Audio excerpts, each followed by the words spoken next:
And we are live. Welcome back, ladies and gentlemen. I'm one of your co-hosts, Blake Ruffino, alongside my counterpart and co-host, Joe DeLeone. Good evening, good sir. How are you? I'm doing pretty good, Blake. I'm fired up for tomorrow. I feel like we've had all this craziness that has happened, as we've referenced time and time again, with the coaching carousel, with the final rankings coming out very soon. But I think people forget that signing day is tomorrow. Early signing day is tomorrow, which is these days when most of these kids commit. Kind of takes away from the specialness of the day, but we've got a lot that we're going to get to talk about tomorrow. I don't know if I should get to it here, but I am fully convinced, more than I've ever been before, that National Signing Day has got to move back to February. I am fully convinced. Joe, I think that the NFL doesn't get a lot of things right, but I do think they do get some things right. How about we not try to build a roster during a season? How about we actually do what's actually helped college football build to where it is? I know that coaches want to have their spring window in spring football with the players that will be there. I get it. However, it's not what's best for the sport. It is time for the NCAA to drop their nuts and make a decision, because they're actually over the calendar. They are, Joe, their number one thing is that they are over the calendar. They can make this happen. If kids want to early enroll, guess what they have to do already? They have to have early exemptions to early enroll. You already have guardrails in place for that. Look what's happening around the country. Look what's happening. So until we start doing the models that actually work, we're still going to have issues. I don't disagree with that whatsoever. Sadly, there's no way to really change the timeline of the transfer portal because not every school is on the same academic calendar. It's a completely separate issue. Because you can go into the summer. I mean, that one, I don't disagree with that. I just think that one's generally a lot more complicated to fix. But signing day was already well positioned. There didn't need to be an early signing period. There didn't. I think that moving it back to February and moving it back to when it was previously has to happen. As I said a second ago, it takes away from what used to be I felt like a really special day that felt like the NFL draft after the fact. You had all this commotion happening, but now it's this just added blip in the calendar.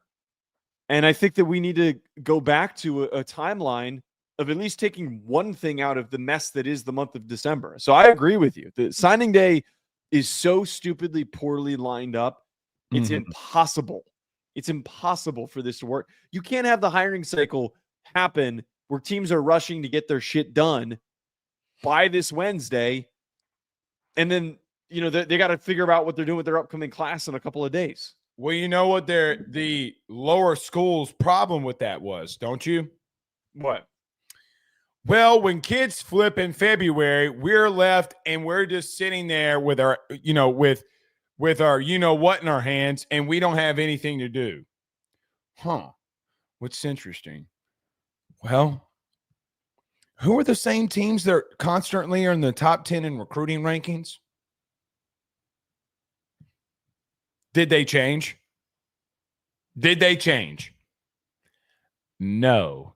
They didn't change, because Bama, Georgia, Texas, Notre Dame, LSU, Ohio State, Penn State, when they're 120th right now, but you get what I'm saying. Guess what happens? Those teams got bigger stars. Literally. The average class got better. So you want to make all of these problems, you got to change the calendar. I am tired. Joe, I joke with this about Josh Pate. He would do a great job. I'm not saying he wouldn't. We need a commissioner. We need a commissioner. You cannot continue to have all of these parties have a say and not have somebody have the final say. You can't keep doing it because the NCAA, yet again, Joe, do you know what they were fighting in court today, by the way? What? Should Riley Gaines have won the national title solidarity-wise? That's what they were fighting in court today. Just letting you know. It's meaningless. Meaningless. With all due respect to that movement and Riley Gaines and all of that, Joe, no one cares about women's swimming. We got to fix the massive cow in the room. The one that keeps producing all the milk, we got to keep sucking on that teat. I hate to put it like that, but we do. I mean, what are we doing?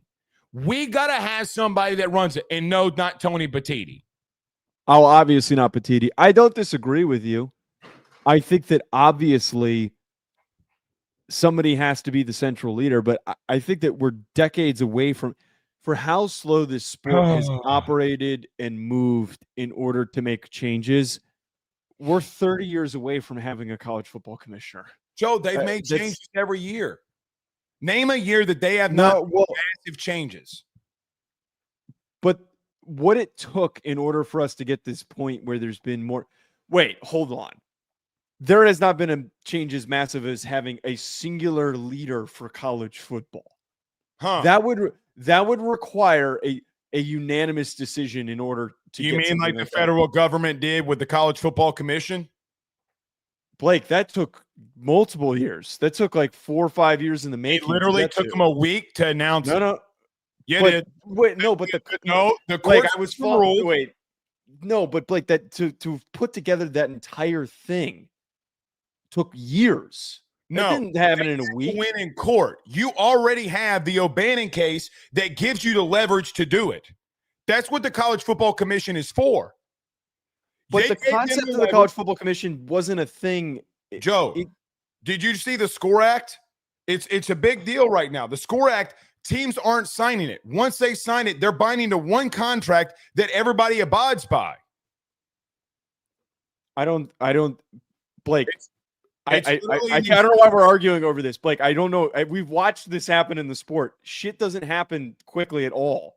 Nobody ever agrees on anything. We're watching it right now with the expanded playoff. What? They don't want to give up any power. Right. I mean, that's the reality of it. Everybody thinks that somebody's trying to screw them over. It's just been the case. It took like 50 years to get the college football playoff. It's going to take another 10 for them to expand it. Well, you know what shouldn't take 10? To move back signing day to February. And that's the bottom line because Stone Cold said so. All right. We got a lot to get into tonight. Penn State, oh my God, what are they doing? We'll get in that college football reaction ranking or rankings reaction. We'll get to that tonight as well as those reactions as those rankings are coming out. We'll get to the ACC Championship game between Duke and Virginia and Jared Curtis. What in the good wide world is going on there? We'll talk about that as well. Before we get rolling, everyone do us a favor by hitting the like and share. Share to all those groups if you're on Facebook and to all those social media pages. You're watching us, listening to us on YouTube, like, subscribe, notification bell, and wherever you listen to podcasts, rate, review, and subscribe. Every show is brought to you by our good friends and partners over at FanDuel. Download the FD Sportsbook app today. Use your mobile device to do so. You have any thoughts, questions, concerns, go over to FanDuel.com/RG for more details. Joe, let's get to it here. Kalani Sitake has just signed an extension with BYU. The reason that is massively significant, not because he is coaching in the Big 12 title game, it's because it was reported that Kalani Sitake was the number one target for Penn State, who fired James Franklin in the middle, or I don't even know if it was the middle, a little bit before the middle of the season. Joe, when you see Kalani Sitake signing an extension and Penn State now on Tuesday, signing day is tomorrow, what is going on at Penn State? Well, first of all, good for BYU for stepping up, From what I was reading into it, it's a very complicated situation of trying to deliver an extension like this at BYU because they're not a typical institution. From what I was reading, it seems like that they need like aggressive donor support in order to get something like this to happen. From the Penn State side, though, I have absolutely no idea where they're going. A lot of the reactions that you see on Twitter seem to have indicate that they're shocked by this. I believe Richard Johnson of CBS Sports tweeted that Penn State was stunned. They thought that Sitake was more than interested and wanted to be a part of this Penn State program. I don't know who is on the table.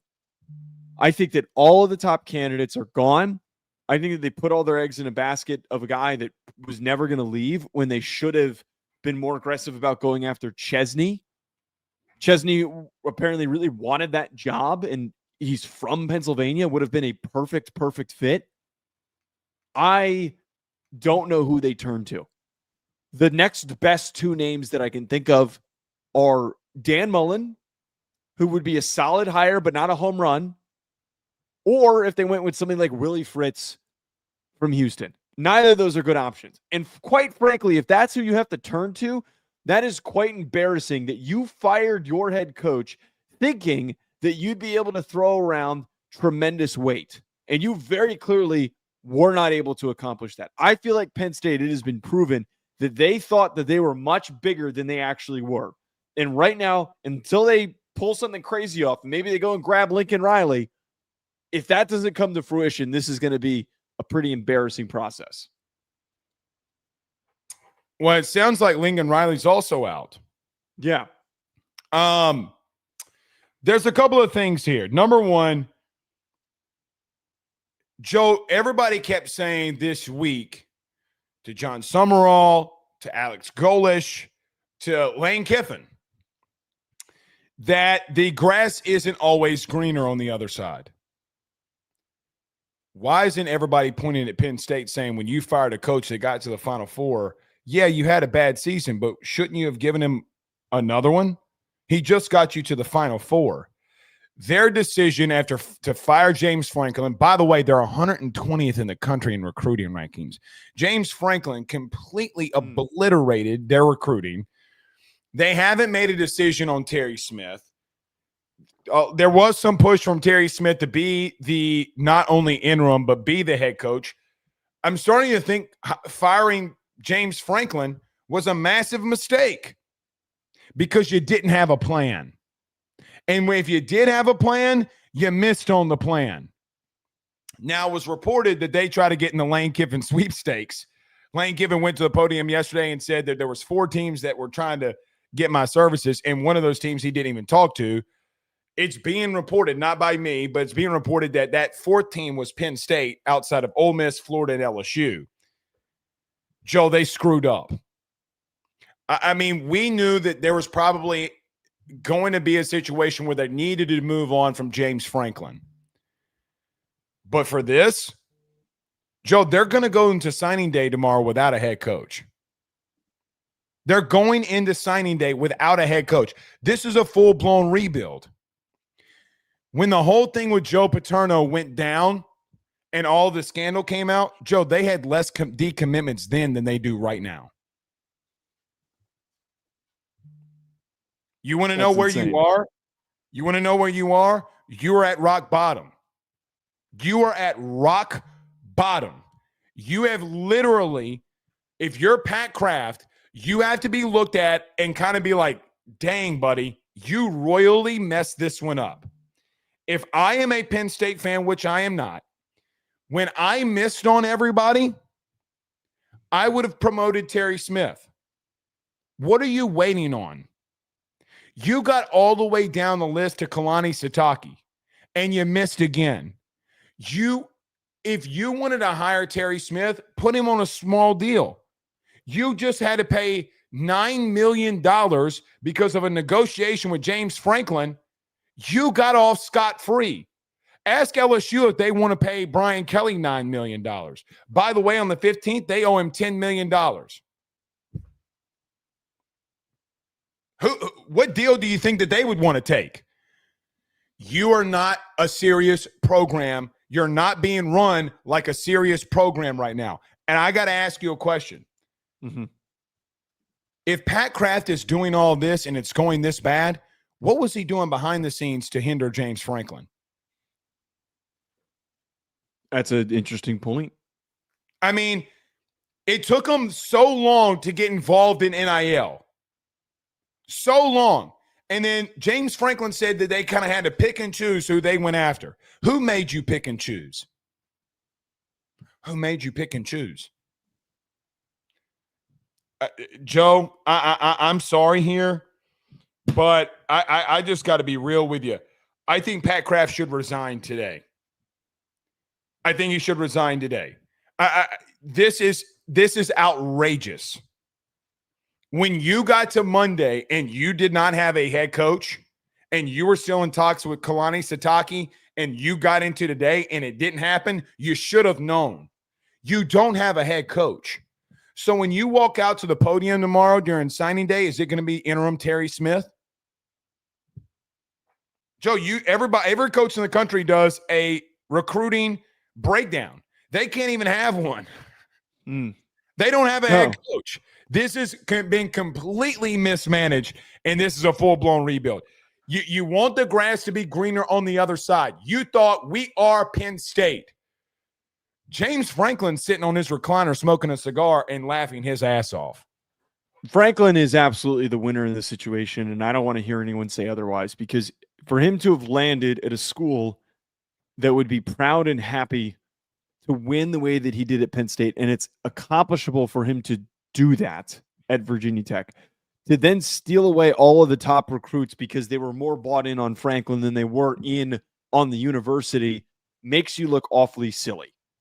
You're right about this. You had all this time to find out, to evaluate, to look across every single crevice to find a coaching candidate. All the big names opted to go elsewhere. And I don't know. This is the biggest thing that's really stupid to me. I think that Sitake is a great coach. He made no sense to go after. None. Why would you play around with trying to go toe-to-toe with a program that has really rich boosters from coming left and right to support Sitake? And Sitake's a former BYU player. BYU's not the program that I want to get into a bidding war with. You did this. You don't understand who you are. You did this with Elko too. You thought you were going to get into a bidding war with Elko or with A&M over Elko? That wasn't going to be something that you were going to win. They were always going to step up and offer him as much money as possible and as many resources as possible. Pause. Do you re-say the statement you just said? Who did they get in a pissing contest with? A&M. They tried to with A&M and absolutely failed at trying to accomplish that. Like I think that of the options that seem like that they're still available to lay this out, Dan Mullen, I would go after Dan Mullen first. He's a former head coach in the SEC. He's been successful, and he's already successful for UNLV. Willie Fritz is a really bad option down the line, but maybe that's the direction that you have to go in. Brian Daboll, still out there. I think that Brian Daboll is a great coach, but was not meant to succeed in the NFL.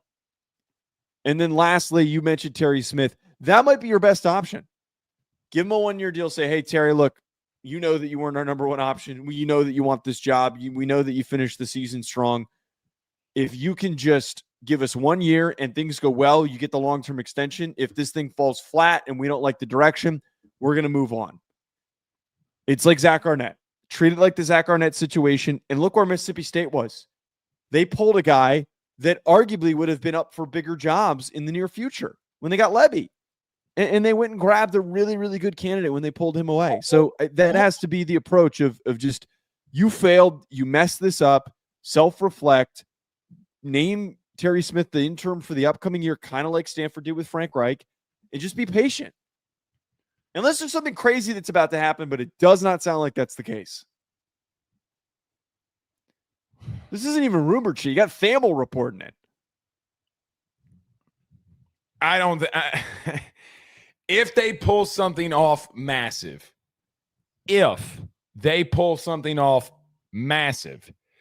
It's got nothing to do. At this point, it's luck. At this point, it's luck. Joe, I'm just going to say this. I did not pull the James Franklin being meddled with out of thin air. I'm going to leave that there. I mean, I guess Terry Smith, if you're Willie Fritz, why would you go there? Because if I fail in year one, are you going to bail on me? If I'm Dan Mullen, if I go there and I fail in year one and I got a full-blown rebuild, are you going to bail on me? Joe, I mean, with Christmas and everything about to come up, if they get Dan Mullen in a couple of days, how quickly can he get that thing changed?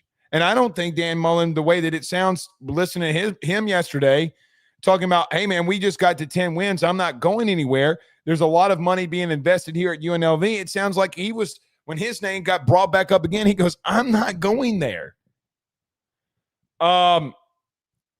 If I'm Penn State, I 1,000% am moving on from Pat Kraft. I'm sorry, or I am resigning. This is a shit show. It's a complete rebuild. That's the unfortunate thing here, is that you don't have a guy in place. And by the way, you had teams. Joe, remember when all of these jobs came out and people put their rankings together of who the best teams were, and people put Penn State at like third? Where is it now? I mean, Where is it now? It's at the bottom. It's clearly at the bottom. Clearly at the bottom. So college football is better when Penn State is better, but this is atrocious. All right. Yeah. Let's move on here. Joe, the college football rankings are out, and we have, I guess, our top 12. This is getting a little out of hand because, of course, it always does. Now, Joe, you and I always say when we do these segments, we just highly suggest the listeners to go and look at the top 25 rankings. But I will read it off right here in the top 12 because I'm sure this is what you and I are going to talk about. Ohio State is at number 1. Indiana at number 2. That's clearly going to be some shakeup there. Georgia's at number 3. Texas is at number 4. Texas Tech is at number 4. Oregon's at number 5. Number 6 is Ole Miss. That's key there. I think some big things happened today with Ole Miss and Charlie Weiss Jr. We'll get to that. Yep. At 7, Texas A&M. They got a rematch with Notre Dame, who is at 10.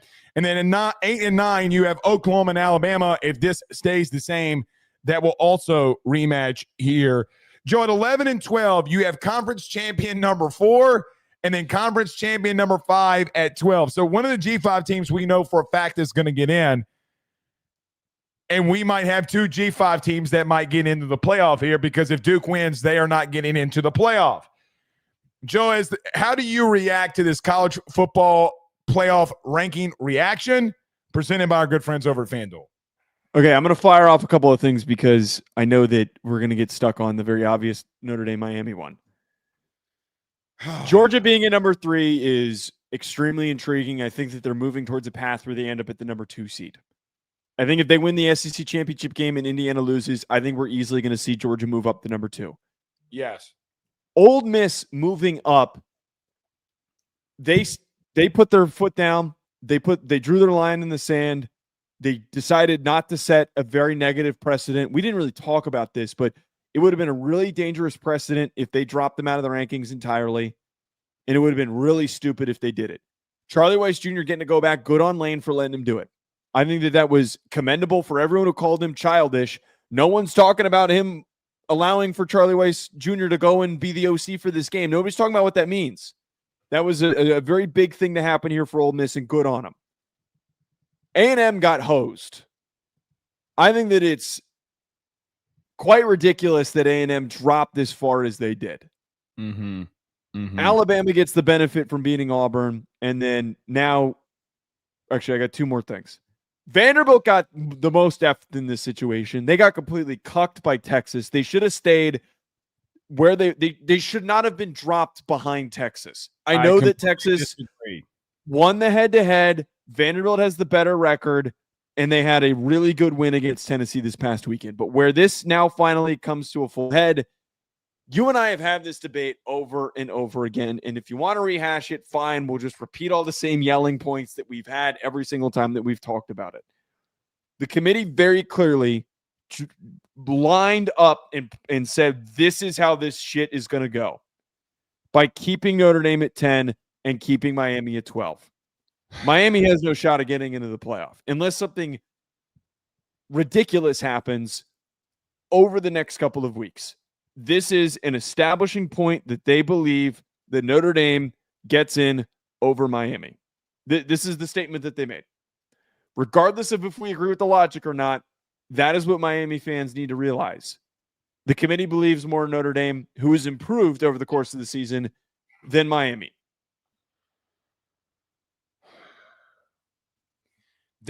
This is not at Notre Dame, but they're contradicting themselves. The committee literally at 12 has Miami. At 13, they have Texas, who beat Vanderbilt head-to-head.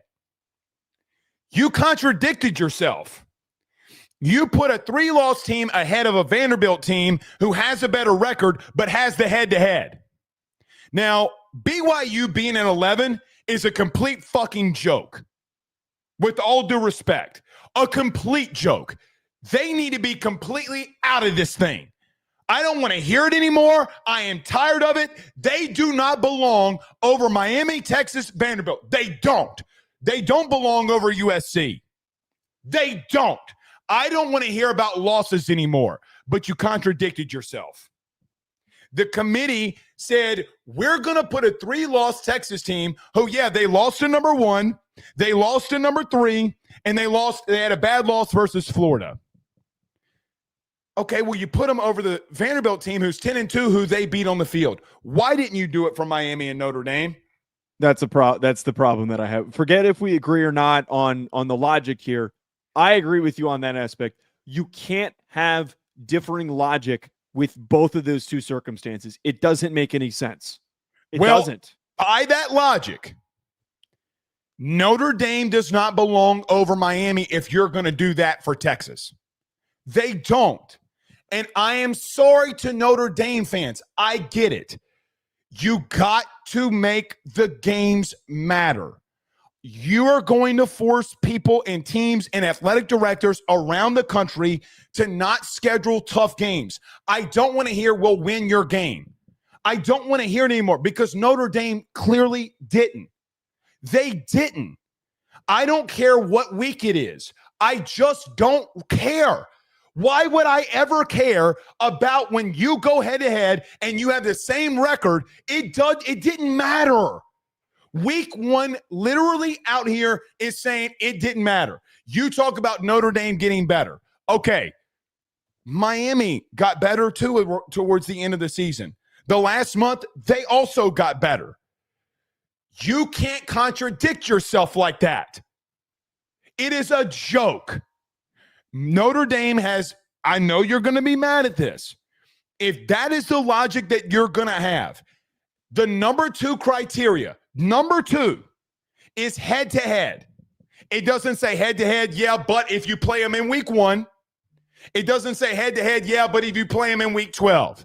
It says if we have common opponents with the same record and you have a head-to-head, the team that won will overcome it. So basically, I got a room, hold on one second. I got a room of athletic directors who don't watch other teams' games. They don't. You want to know how I know? Because during all of this, Hunter Yurachek was going after Ryan Silverfield, and we literally have video of his house while massive games are going on. He didn't watch the games. So I sit here and say to myself, if the number 2 criteria is, by the way, I always have believed that Notre Dame is the better team right now.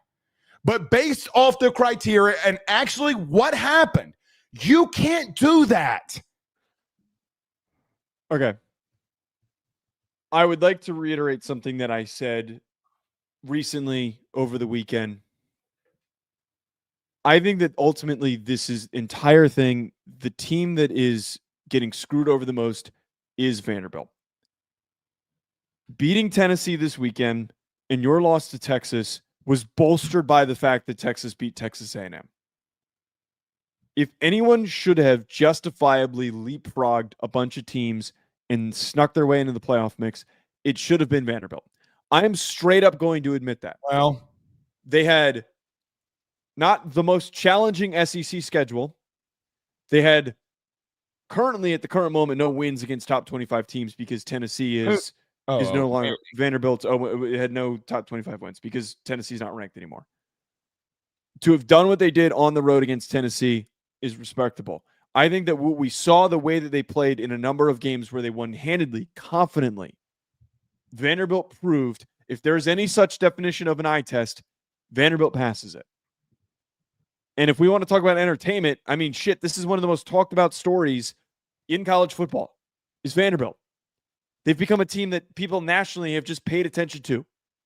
Who would have thought that would have happened? Blake, at the end of the day, though, and I stand by this, why Notre Dame still, if we're breaking it down to Notre Dame and Miami, which is clearly how the committee valued this, Notre Dame still belongs as the team that is ranked ahead of Miami. And I stand by my logic for this is that we cannot base our decisions solely off of a singular data point. We can't do that because when we look at the metrics we also look at evaluating these teams, when we watch these teams play, Notre Dame has been more consistent the entire season. Miami can't lose 2 games in the middle of their year to mediocre, unranked teams. They can't lose. SMU, the whole SMU loss is really what really screwed them. SMU losing to Cal this weekend is what really screwed them. And Blake, if you disagree with me, the history of the sport says otherwise. Because in the history of the sport, we have had situations where head-to-head has not always mattered. In 1993, this is an example that's been brought up. No. Let me finish my point. In 1993, Notre Dame beat Florida State on November 13th.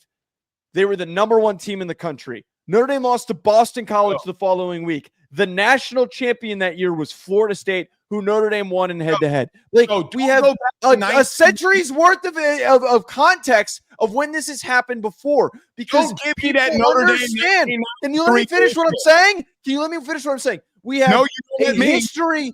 We have what? Go ahead. You're finishing. Go ahead. I'm just saying, we have a history of context of when Notre Dame has gotten screwed over before, and this has happened other times as well. 1993. We've developed our brains and our logic since 1993. Just because you did something wrong in 1993 doesn't mean you should do something wrong now. Joe, I'm sorry. You're coming in here and saying, oh, well, guys, guess what? We couldn't beat you, but SMU did on the road. That's not how that's being framed. It's exactly how you just said it. It's not exactly how you just said it. By the way, no, it's not. Oklahoma lost to Texas. They lost to them. What if Texas would have scheduled Rice in week 1 instead of Ohio State? It's not mattering. They would have been ahead of Oklahoma, and Oklahoma would have been out of it. These athletic directors are idiots. The people in the selection committee are idiots. They say, well, just because you're 9-3 and this team is 10-2 and one team challenged themselves in week 1 and lost by 7 to the number 1 team in the country, we're going to keep them out. How you're going to have to explain to me how Texas can beat Oklahoma, and because they lost to Ohio State early in the year, it doesn't benefit them. Why would any of these teams schedule non-conference opponents? Why would they do that? Okay. Why? You're letting a guy who has been an athletic director for Arkansas, who has literally run that fucking place into the ground, literally, over the selection committee, who's about to get fired because he sucks at his job. And he goes up there in this 6'7", like a dumbass. No, don't stop me here. No, I don't care when Notre Dame beat him or lost to him. I don't care. You cannot do that. It's not about your opinion, Joe. Opinions don't matter. Facts have got to matter. Their numbers. But I'm not. You're acting like I'm pitching some emotional take. You screamed about letting you finish. The number 2 criteria is head-to-head, is it not? It is, but it's not the only criteria. But it's the number 2 criteria. And they're overpassing it because they think they know better than you. They don't. You can't keep contradicting yourself in these rankings. You can't do it. Joe, if I'm a sitting athletic director, I will never play Notre Dame again. Ever. Never. You will never see me play Notre Dame until you join a conference. I'm not doing it. And you know what else I'm not doing? I'm not going to benefit because when I play a team out of conference, look at Texas. Joe, they lost to number 1, they lost to number 3, but they beat number 8, they beat number 14. Why are they not in the middle of those teams? Do you see what I'm saying? So you lost to number 1, you lost to number 3, but you beat number 8 and you beat number 14. It's not that fucking difficult. It literally isn't. I mean, are we losing our minds here? A little bit. I'm pissed. This is ridiculous. Just because they have that golden dome on the side of their head doesn't mean shit. Blake, that doesn't have any. That is not the sole reason. They're both. No, stop. I don't want to hear that. Blake, you're just saying that we're ignoring the facts and then you're providing an emotional reason. Like, that's not like a fair way to evaluate what is this. The fact? Who won week 1? Fact or fiction? Who won week 1? Hold on for a second. No, I'm not answering that question because Blake, would you agree that? Right? No, yeah, you're obviously right that Notre Dame lost to Miami in week 1, but you can sit here and agree with me that that's not the only way that we evaluate teams. It is a much more layered process. We can't just be that shallow and go, well, they won the head-to-head. Wait, let me ask you this. Wait, Blake, let me ask you this. If we were in a situation where this same exact thing was happening, but say Miami's losses were to Boston College and to Syracuse, would you be having the same exact argument that the head-to-head would have to trump it? You mean exactly like Ohio State did when they came and won a national title in 2014? I don't remember the full context of 2014. They lost to Purdue and got to their 3rd-string quarterback and got the number 4 seed and beat the shit out of everybody. They were thinking about I can't speak on that. I can't speak on that because I don't remember. Please, I will sit here like a good boy. Look it up. Cardale Jones went in there and waxed that ass over everybody. I remember the 2014 season. And I don't then remember. He went to Children's Hospital and beat a guy on NCAA 77-3. What I don't remember is what the comparison was for the other teams that were in the mix. That's what I don't remember. I don't remember who Ohio State was compared to. It doesn't matter who they're compared to. But you got to stop doing this. You got to stop. This is why, by the way, this is exactly why when we bitch and moan during the offseason about automatic qualifiers and what Tony Petitti is doing is why he is a blithering idiot. He's a blithering idiot. Your example, Ohio State got in over Baylor, who was 11-1. Oh, and really? TCU, who was 11-1. So Ohio State was justified in that circumstance. They didn't have a head-to-head. Who did they lose to? I never said that. No, hold on. I never said that. I never said Ohio State didn't lose to Purdue. They clearly lost to Purdue. And what was Purdue that year? They were 3-9 though, Blake. But that's not what I'm. Blake, that's not what we're talking about though. They lost to 3-19. But I'm at. Blake, I literally asked you if we were in the situation of we were comparing two teams and who deserves a final spot. Notre Dame versus Miami. And I asked you if Miami was in a situation where their two losses were to the two worst teams in their conference, would you still feel the same way that we would have to disregard their losses and value the head-to-head? Yes, because when did the head-to-head happen and did you beat them? Do games have to matter? Yes or no? They do, but Blake, my problem is pause. People literally freaked out that Florida State, because what they went through the whole season, that they didn't get the number 4 seed, they earned it. Guess what Miami did against you? Guess what they did against you? They earned it. Regardless of when it was, regardless of when it is, they earned it. They didn't earn it based on what they did during the regular season. Oh, I'm sorry. With all due respect, just because other teams beat them, you didn't. You can't be bragging on what SMU did when you were not bragging. It's not bragging on what you can't lose to SMU. It's not bragging. It's not bragging on what SMU did. We're trying to compare and evaluate these teams. You have to beat the games on the teams on your schedule. Like, you have to beat them. You fucking play Navy and Boston College in the last month of the season. Who did Miami play? Who did Miami play? You asked. The same teams you did, and they beat them worse than you did. Interesting that you bring that up because Miami had to throw a fade with 30 seconds left in order to accomplish that against Pitt. They beat those teams better than you did. Yes or no? Yes or no? So they got a head-to-head. Wait, you're just going to disregard what I just brought up? Notre Dame beat Syracuse by 70. And Miami beat them 38-10. Does that not get brought up? Were they not? Yeah, they were. Oh, they beat them by 70 with a walk-on quarterback. Good for you. Good for you. You also win. No, hold on. One-win team. No. Wait. In a dogfight. You can't, Blake. You can't just alter the argument mid-argument. When I brought up the fact that against Pitt, you had to throw a 30-yard touchdown pass in order to beat Pitt by a larger number than Notre Dame did. Pitt also scored a late touchdown when Notre Dame's backups were in the game. Then don't put them in. What? Don't put them in. They have a head-to-head. Joe, this is what you sound like, just so you understand.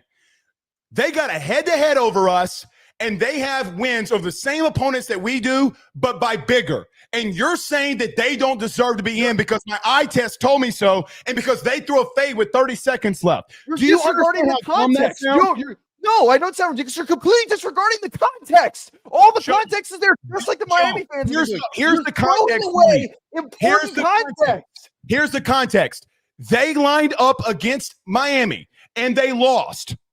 There's your context. You understand how overly simple that argument is. Joe, it's too. The fact that you just have to keep repeating it proves my point. Joe, so many layers to this. I'm sorry. Until you get into a conference, you don't understand what it is to be in a week in, week out battle. You've never been there. You'll never be there. You don't understand what it is. You don't understand. The ACC's a battle? The ACC's a battle. Duke and UVA are playing each other. That's a battle? Navy and Boston College in the last month, and you're saying that you went through challenges? Let me tell you what you didn't do. You know what else you didn't do? You didn't go through the same battles as Texas. Does Notre Dame have a win in the top 12? They lost to 3-8 Florida, Blake. What are we doing? And they beat number 8, they beat number 14. They play more ranked opponents than you did, and they got one more loss than you did. And by the way, here's the thing. Hold on. You know what else Texas did do? They beat a team you couldn't. So hold on. Let me finish. You have Texas and Miami who beat teams that you couldn't beat, and they're behind them. Are you fucking kidding me? Blake, I'm actually completely out of words to say because I literally am not. I'm tired of repeating the same thing over and over again. You can't. It's a problem to me that you're disregarding the teams that these teams lost to. That's a problem to me. That has to be a part of the picture. You're literally just ignoring the fact that they lost to certain teams. Like, sure. Why is that just meaningless? Certain teams, but they also beat teams that you couldn't. You're like, oh my God, they lost. Oh my God, they lost. Oh my God, you didn't win. Blake, I'm saying that because that shit is important. Upsets happen all the time in the sport. We don't think that USF is some great team because they beat Florida. That's been proven that upsets happen all the time in the sport. Number 20 gets to play in the playoff, and number 6 routed their ass. Oh, that has nothing to do with what I was just saying. No, you said Florida. Oh, we don't think South Florida's a good team. My point, no. The point that I was trying to make is that the volatility of you can beat teams. If Texas wouldn't have played Ohio State in week 1, and they wouldn't have gotten a loss, and they would have played Rice, would they have deserved to get over? Because Texas probably, yeah, but that has nothing. Okay, that's a hypothetical. Congrats, SEC wins another. They win another hypothetical. Congratulations. Hold on, you don't think Texas could beat Rice? That's not a hypothetical. They would. They would on the road and challenge. No, I'm saying it's a situation that didn't happen. Joe, they went on the road and challenged themselves. The 2 times that you challenged yourself this season, really challenged yourself this season, you lost. I'm done arguing this. I'm out of energy to argue this. Beat the shit teams on your schedule. Beat the teams that you actually play that are right there in the playoff with you. I think it's to me it's more meaningful not losing to the bad teams. It's more meaningful to not beat the bad teams, but yet the team that beat you is on the outside looking in. Sounds right. Take pride in beating the bad teams. Take pride in you should be winning a ranked game. They have a win against a ranked opponent. They beat USC. And you couldn't do what Texas could, and you couldn't beat Miami. 1-score losses to 2 teams that are in the top 12 is somehow it's the fact that means nothing, but it also then now means nothing that you have Miami losing to unranked teams. The fact that that's just being dismissed. We're not comparing those losses to you. You have the same record and you have a head-to-head and you lost. That is final. It's got to matter. You are setting up a precedent that is absolutely ridiculous, and you're talking about your opinion instead of what the committee should have done when they hired. It's not. Joe, stop saying that this is my opinion, Blake. This is an argument. Okay, this is an argument that both sides have. The committee. You're making it seem like I'm coming out here and just spouting emotional shit. Like I'm actually fucking pissed off. It's not about our opinion. What did the committee say? They literally did it in the rankings, and you're not justifying that. You're not justifying it. The one thing you haven't said in any of this. The one thing you haven't said in this, why is Texas ahead of Vanderbilt? Literally right ahead of them. I brought that up earlier. Okay, if you're going to do that, you got to do it from Miami. I hope this is the last time we argue about this because there's no. It's not going to be. It's a travesty. I'm not talking about it on Sunday. I'm telling you that right now because they're not going to move Miami up suddenly. I'm going to bring it out of you. Okay, let's get to this ACC championship game. Here we go. Before we get out of here. You know what's really weird is that now we're going to be calm during this one. I'm sure unless we have heated takes about Duke and UVA. I'm pretty sure that you and I are going to be on the same page with Virginia and Duke. Yeah. Joe, Duke versus Virginia, the ACC championship game. If Duke wins, they're not getting in the playoff. But if Virginia wins, they're currently at number 17, and they could get in the playoff. What are your thoughts? Yeah, I know that this has been a circumstance that has been brought up that if Duke wins, it's going to be incredibly chaotic. It creates an insane situation if it comes to fruition. It's not going to. Duke is an incredibly mediocre team. They lost games that they weren't supposed to when they lost to UConn, and they got smoked by Illinois, and they lost to Tulane. They have been teetering above mediocrity. They've got one of the best players in the country, one of the most underrated players in the country in Jerry Mensah, who doesn't get a lot of recognition. UVA is a 3.5-point favorite on FanDuel, Blake, and I think that UVA is going to walk their ass. I really don't think that this Duke team is going to put up much of a fight. They're 130th in EPA per pass allowed, 63rd in EPA per rush allowed. Their defense has been porous, and they have been smoked up and down. Like, I think that this UVA team isn't necessarily some sort of juggernaut, but they're prepared and they're equipped to win the ACC championship game. As much as we argued for the last 30 minutes, I completely agree. Joe, this Duke defense is 109th in the country in total defense. I do believe that Manny Diaz is a really good defensive mind. His team defensively is really bad. They're really, really, really bad on defense. Somehow, some way, they found a way to get themselves in the ACC championship game. Go win it. Go win it. Go get a rival inside the conference, win it, and keep them out of the playoff. Dude, the physicality that Virginia plays with in reference to Duke, I think is going to be overwhelming. I think that Tony Elliott has done one of the best jobs in the country, and I love what I see from Chandler Morris.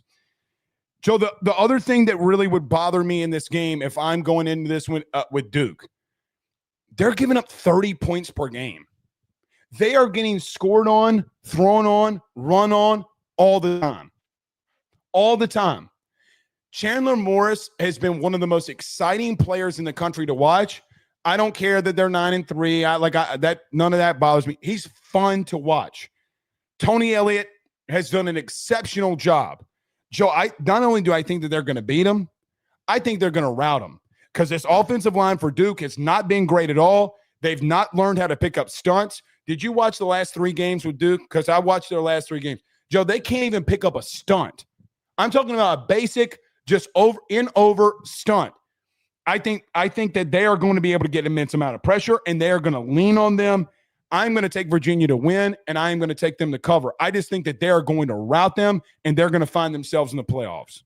Yeah, I'm glad you brought up the Duke offensive line issues because I think that's been an underlying problem for them. They've allowed 25 sacks on the season, and you've had UVA awfully solid on their end with their O-line, only allowing 16. Virginia quietly has a pretty good pass rush. 30 sacks on the year. I think that they're going to get after Darian Mensah. And while Mensah's actually been pretty good at protecting the football, only 4 interceptions on the season, I feel like we saw the Illinois game was a little bit of an example of this. When they can't block for him, it really disrupts their offense. And I think that it limits their capability of what they can do offensively.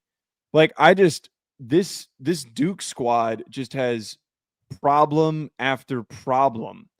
And it's a complete joke that they even made it here.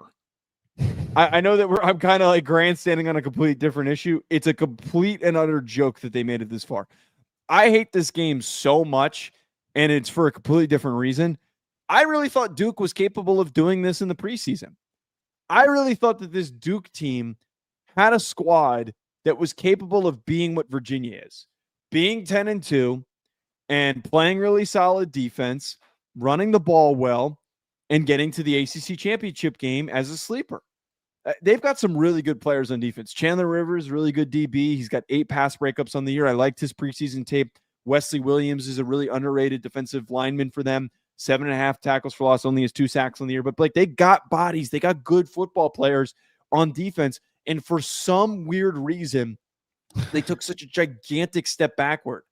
I think that we got to open our eyes here. I'm actually shocked that FanDuel made this line so close. I don't understand how they put it out a line this close. They make me nervous when they make lines that close. What do they know that we don't? Look, Joe, I look at Virginia. I love how physical they've been at the point of attack. Now, I say that they've been physical at the point of attack. I'm not talking about all these other teams, right? I go even all the way back to that Florida State game when they're just leaning, and Tony Elliott is calling a brilliant game. The amount of yards that Duke is giving up through the air worries me because I think Tony Elliott is going to be able to expose it. That is a massive reason why they're 109th in the country in total defense. The only thing that I wonder if this game could be close and Duke could find a way, can their offense just continue to score over and over again? Joe, I think they got to be unconventional. I think they need to go for it on 4th down multiple times. I think they need to go for it at midfield. Like if they're at midfield, they need to go for it. They need to risk it. I wrote down on my notes, risk it for the biscuit. You kind of do, though. You kind of do because they're going to score a lot of points on you. You're giving up 30 points a game. you got to play keep away because Tony Elliott is going to 1,000% expose this secondary. And Joe, I've literally all day been trying to figure out how Virginia loses this game more than Duke beats them. Turnovers can happen. Things can happen. And Chandler Morris has been very turnover prone in his career. If he does it against Duke, yes, this game can be close. I just don't know if they're going to do that. And I don't count in turnovers when they can be sporadic. I don't like this secondary. And for that reason alone, that's why I massively lean Virginia and them making the playoff. I want to hype up Jamari Taylor, by the way. He's been one of the most fun stories in college football. They talked about how, his path to getting to Virginia. I believe he was a walk-on at NC Central, and he's gotten this chance to be one of the most productive weapons in this Virginia offense this season. 997 rush yards, 14 rushing touchdowns, 219 through the air. I believe he's also thrown a touchdown pass. If I'm correct here. Yeah, he's got a touchdown pass on the season, which is hilarious, and I absolutely love that. This Taylor is a really fun player, and I think that we give a lot of attention to Morris because he's the name, he's the quarterback that's been playing for 20 years, and he's had 4 different stops. But Taylor has an opportunity to really take over this game. I'm not comparing him to Cam Scatterbo, but maybe he could have his own little Cam Scatterbo moment here in this game, and then go into the playoff and have a Cam Scatterbo moment there because he's their do-it-all, energy-filling playmaker that can be utilized in so many different ways. I think he's a very intriguing player because of what he's done for Virginia and for the fact that because nobody really talks about Virginia, I don't think enough people know about him and his path and what he does and what he brings to the table. Like I said earlier, give me Virginia to win, give me the cover, and Tony Elliott's about to make the playoffs, man. How wild is that? Crazy. All right, let's get to some of these super chats. Caddy with a $10 super chat says, if I told you the number 1 team in the conference lost to the number 15 team in another conference by 14, gave up 31 points, 230 rushing yards in the same conference, thinks they should get in over 5 teams to playoffs. What a joke. Is that in reference to who is that in reference to? I'm assuming 15? I mean, I don't know how many yards Texas had over A&M. Is that Texas? But they didn't beat the number 1 team in the country. Yeah, I'm sorry for Caddy. I'm trying to unpack what team that would be. I don't know if I want to play the guessing game. I don't know who that is. Wait, the 15th team in a conference? Who would that? 15 team. Had to be Texas. I'm assuming. I mean, who's at 15? I thought it was Utah. The number 1 team in a conference lost to the 15th team in another conference by 14 and gave up 31 and 230 yards rushing. That same conference thinks they should get 5 teams. Oh, he's arguing the SEC. Yeah, he's arguing that the SEC shouldn't have 5 teams. I disagree with that. I think that the SEC, albeit you have some teams with some bad losses, there are complete. They shouldn't have failed to 7. No. Oh yeah, we didn't even get to that. There's justifications for how all those teams that got in, and Vanderbilt should have gotten in. Marshall says A&M Notre Dame rematch at Kyle Field. No. That's a pick 'em right now on FanDuel. Hypothetical line. That's interesting. I will throw this out there. My dad always loves to tell me his takes after the games, the Notre Dame games. He actually had a really good idea, but this would never happen. Notre Dame should have been proactive, and Miami should have been proactive. They should have scheduled each other and played on Saturday if they wanted to solve this problem. And if anyone had it, my dad quote from him: "If anyone had any balls, they would have scheduled that game." Mr. DeLeone, you need to listen to your dad more. I think he's on to something. I think he's right. I think Mr. DeLeone, let's settle it again. Shit, everybody else is rematching. Why doesn't Notre Dame and Miami? Yeah. That's a really good point. Caddy says both FPI and Sagarin have no SEC teams in the top 5, and Miami and Notre Dame are ahead of every SEC team in both, except Bama by 1 spot in FPI. Committee needs to find a new slant. 2010s ain't walking through that door. What has Georgia done to not be in the top 5? This fills my argument that there are a lot of layers to evaluating teams. So just like what I said earlier about head-to-head, we can't just use metrics to evaluate teams. The BCS formula is an example of where we just used math and it was fucked up. So I mean, those numbers are true, but at the same time, bring back the BCS. Sure. Marshall with a $5 super chat. I wonder if they moved up Bama to 9 in case they lose to Georgia, so they can just swap Notre Dame and kick them out of the playoff. Oh shit! I didn't even think about that. So wait, who would they swap with Notre Dame? I don't know. I guess we'll see. I don't think Notre Dame's safe. To be clear, I don't think they're locked into. Well, no other teams other than the teams playing this week can jump them. I mean, you better hope